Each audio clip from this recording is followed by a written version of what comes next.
Hello అందరికీ, ఎలా ఉన్నారు? బాగున్నారా? రీసెంట్గా రెస్టారెంట్కి వెళ్ళినప్పుడు జీరా రైస్ తిన్నాను, బాగుంది. సేమ్ అలాగే చేద్దాం అనుకున్నాను. ఇంట్లో అయితే ట్రై చేశాను, చాలా బాగా వచ్చింది. మీరు కూడా ట్రై చేయండి. ఎట్లా వచ్చిందో కామెంట్లో చెప్పండి. బౌల్ పెట్టుకొని నెయ్యి వేసుకొని కొంచెం ఆయిల్ వేసుకున్నాను, బాదాము, పచ్చిమిర్చి, ఇది సాజీరా, జీలకర్ర రెండు కొంచెం ఒక 2 స్పూన్లు నానబెట్టుకున్నాను. తర్వాత కరివేపాకు వేసేసి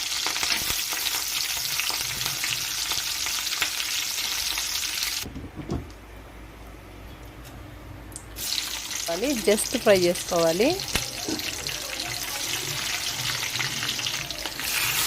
జీలకర్ర, సాజీరా రెండు వేసేసి ఫ్రై చేసేసి వేడి అన్నం చేసి పెట్టుకోవాలి. కొంచెం చల్లారితే బాగా వస్తుంది జీరా రైస్.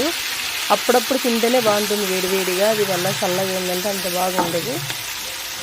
జీరా రైస్ అయితే చాలా బాగా వచ్చింది. ఎలా వచ్చిందో కామెంట్ చేసి సబ్స్క్రైబ్ చేసుకోండి.